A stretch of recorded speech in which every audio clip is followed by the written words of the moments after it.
Berlatar belakang tahun 1917 di negara Cina, film ini akan menceritakan tentang seorang pria sekaligus ayah yang memiliki seorang istri dan 2 ekor anak. Pria itu bernama Liu Jing. Liu sendiri bekerja sebagai seorang pembuat kertas di desanya. Kehidupannya pun sangat normal layaknya penduduk desa pada umumnya. Suatu hari, saat dirinya sedang memperbaiki kertas di sebuah toko kelontong, tiba-tiba ada 2 orang buronan kejam yang datang ke sana.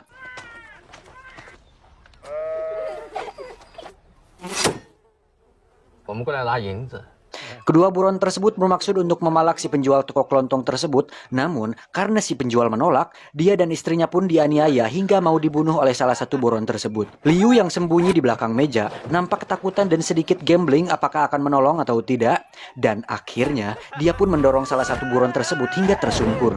Entah bagaimana caranya, Liu yang polos hanya menghindar dan bertahan dari kedua buron tersebut. Tapi anehnya, mereka berdua tewas di tempat tanpa terlihat perlawanan sedikit pun dari Liu.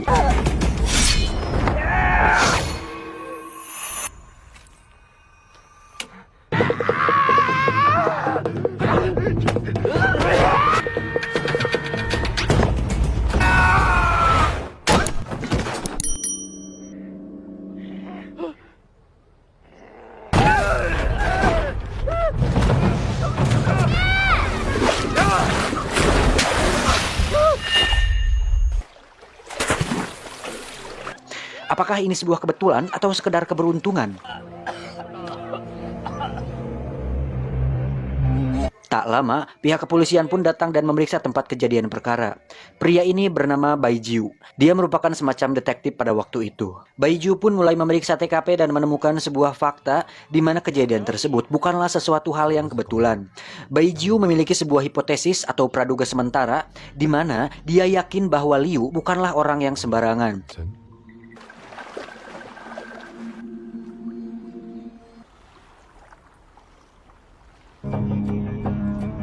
2个眼睛充血，从身体太阳穴受到重创，太阳控制人的心跳，将皮下底层的迷走神经，一定武功非凡。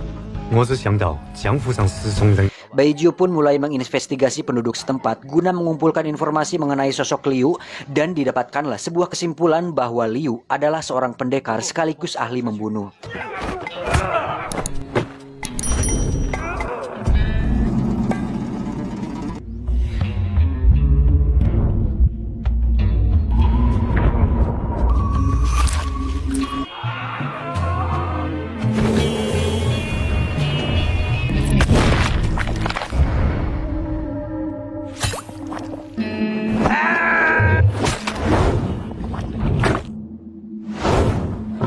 这由美，血液不通，心肌停顿。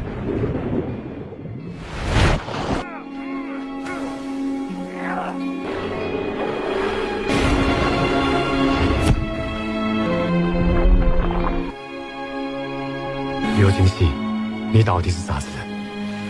Di sisi lain, Bai Jiu sendiri ternyata memiliki tubuh yang sekarat. Karena di masa lalu Bai Jiu pernah diracuni oleh seorang pelaku kejahatan yang meracuni makanannya. Sehingga seumur hidupnya Bai Jiu harus membuat tubuhnya bertahan hidup dengan cara menusukkan jarum tepat di titik tertentu guna mengendalikan racun yang ada dalam tubuhnya.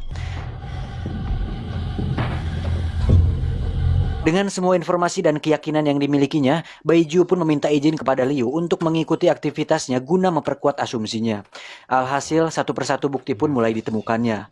Di mana saat Liu berjalan, Bai Jiu melihat sebuah fakta menarik bahwa ternyata cara bernapas Liu lebih efisien dan teratur dibandingkan orang pada umumnya. Lalu saat melewati jembatan, Bai Jiu dengan sengaja membuat Liu terjatuh ke bawah sungai. Dan lagi-lagi ditemukan sebuah fakta menarik di mana Liu mampu meringankan badannya dan tertahan pada sebuah ranting pohon. Yang secara logika, ranting tersebut harusnya tidak mampu menahan bobot tubuh Liu saat jatuh. Kemudian, Liu dengan sengaja menormalkan bobot tubuhnya agar rantingnya patah dan terjatuh ke sungai. 有他体重的1/8，除非他的质量随之变化。 Liu dan warga sekitar pun menganggap itu hanya kecelakaan dan melupakan kejadian tersebut.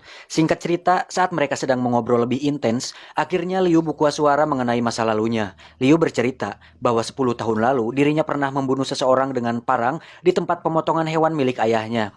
Kala itu dia melakukannya karena disuruh oleh ayahnya sendiri, kemudian dia dipenjara beberapa tahun hingga dirinya bebas. Dia mengakui bahwa dirinya adalah seorang pembunuh di masa lalu, namun kini dia sudah berubah dan punya kehidupan baru. Berharap Baijiu percaya dengan semua alibinya, malah justru Baijiu kembali menemukan sebuah fakta yang baru di mana saat Liu sedang berada bersama para warga, hanya Liu saja yang tidak dihinggapi oleh seekor lalat. Yang secara logika itu sangat aneh. Baijiu pun berasumsi bahwa Liu dikelilingi oleh energi Qi yang ada di dalam tubuhnya, dan energi sebesar itu hanya dimiliki oleh para praktisi bela diri tingkat tinggi atau semacam pendekar. Baijiu yang justru semakin curiga kemudian menemui salah satu temannya yang merupakan seorang polisi dengan tujuan untuk menanyakan informasi mengenai pembutuhan di tempat potong hewan 10 tahun yang lalu. Dan faktanya, semua yang diceritakan oleh Liu bertolak belakang dengan kenyataannya, di mana pemilik tempat pemotongan hewan tersebut dibunuh bersama anaknya, sehingga bisa diambil kesimpulan bahwa Liu berbohong. Setelah mengingat dan mencari informasi lebih dalam, akhirnya ditemukan bahwa Liu adalah anak seorang ketua kelompok pembunuh paling kejam saat itu, yang bernama Tianlong. Karena sangat mustahil menangkapnya sendiri, Baijiu pun pergi ke kota untuk bertemu dengan pihak berwajib dan beberapa hakim bahwa dirinya berhasil menemukan buronan paling dicari, yaitu Tianlong. Namun karena tidak adanya bukti, mereka pun menolak membantunya. Dengan putus asa, Baijiu pun kembali ke desa Liu untuk menunggu sembari berpikir bagaimana caranya mengungkap identitas Liu yang sebenarnya. Di sisi lain, salah satu hakim yang didatangi oleh Baijiu tadi ternyata adalah salah satu orang yang kenal dekat dengan organisasi pembunuh tersebut. Sedikit penjelasan bahwa kelompok pembunuh ini bukanlah sebuah organisasi atau kelompok pembunuh bayaran atau organisasi biasa, melainkan sebuah organisasi atau klan yang semua anggotanya adalah pendekar terlatih yang hampir memiliki kemampuan di atas pendekar pada umumnya. Namun faktanya, kemampuan mereka jauh di bawah kemampuan Liu yang memang anak dari ketua organisasi tersebut. Setelah mengetahui keberadaan anaknya, si ketua pun menyuruh anak buahnya untuk membawa Liu pulang. Itu pun kalau bisa.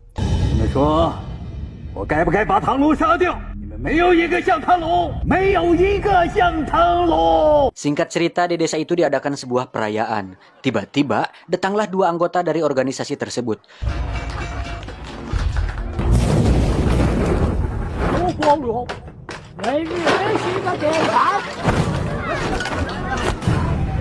Mereka memaksa Liu untuk mengakui bahwa dirinya adalah Tianlong. Namun, Liu bersikeras bahwa dirinya adalah Liu Jing. Si wanita pun membunuh salah satu warga agar Liu mau mengaku. Saat si wanita akan membunuh warga kedua, Liu pun melempar sebuah kursi dan akhirnya dia menunjukkan identitas dirinya yang sebenarnya.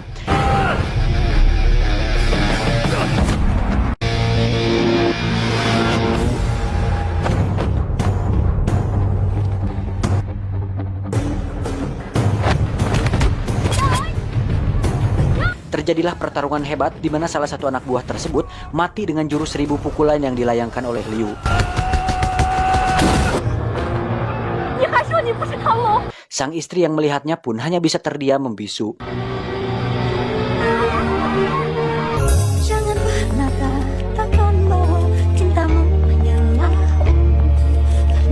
Untuk mencari aman, Liu pun menggiring si wanita untuk bertarung di sebuah kandang kerbau yang tak jauh dari sana. Di situ kembali terjadi sebuah pertarungan sengit yang pada akhirnya dimenangkan oleh Liu.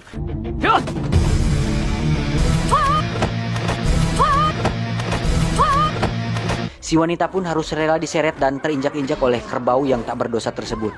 Hingga akhirnya dia harus terjatuh ke dalam sungai setinggi 20 meter.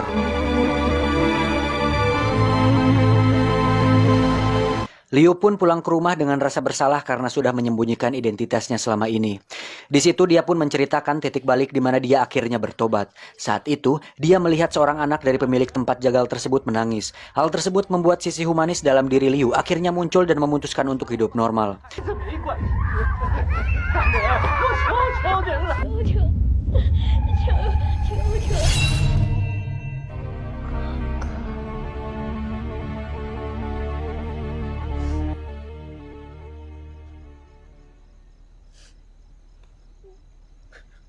Singkat cerita, dikabarkan bahwa organisasi atau klan pembunuh tersebut akan mendatangi desa mereka untuk membawa pulang Liu.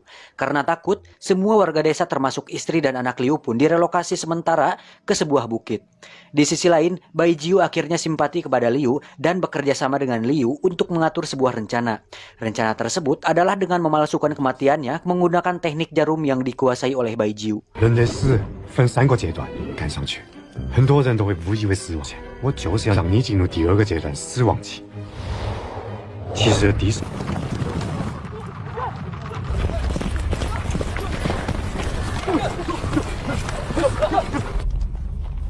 「Namun rencananya tersebut harus gagal tatkala Liu tersadar tepat saat para anggota klan sudah mengepungnya.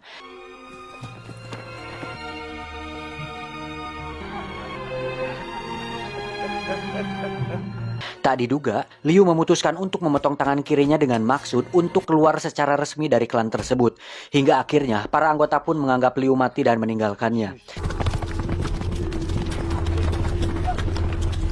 Berharap semua selesai, tak diduga sang ketua atau ayah angkat Liu sudah berada di rumahnya bersama anak dan istrinya. Tujuannya adalah untuk membuat Liu menyesal telah meninggalkannya dan organisasinya. Caranya dengan mengintimidasi keluarganya untuk membuat Liu emosi hingga akhirnya terjadilah sebuah pertarungan spektakuler di antara mereka berdua.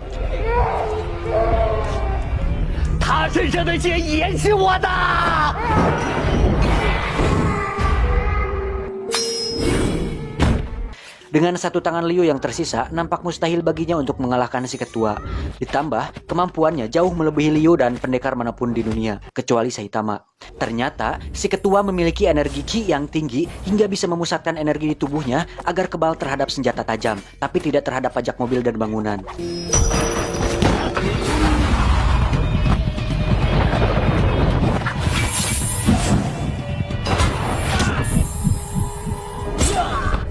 Di sisi lain, Bai Jiu diam-diam memperhatikan pertarungan mereka dari jauh, kemudian masuk ke bawah rumah untuk memberi bantuan kepada Liu, dengan cara menggunakan jarum miliknya untuk memutuskan beberapa urat syaraf si ketua agar kemampuannya melemah.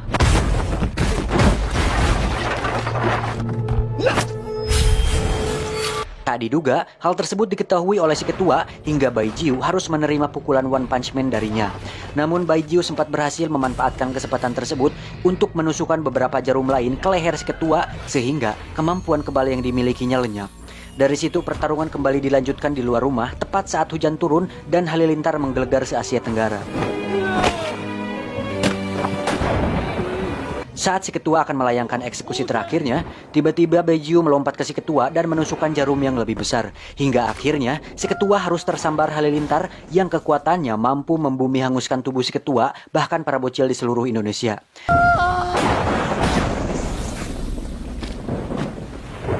Sebenarnya pada scene ini menurut saya pribadi agak terlalu maksain sih anjir. Kayak pengen cepet-cepet diberesin gitu filmnya. Ya saya kira si Liu sendiri yang akan membunuh si ketua. Misal si Liu punya jurus khusus atau jurus pamungkas gitu buat menang. Tapi ya udahlah, saya sendiri juga belum tentu bisa bikin film gaya gitu.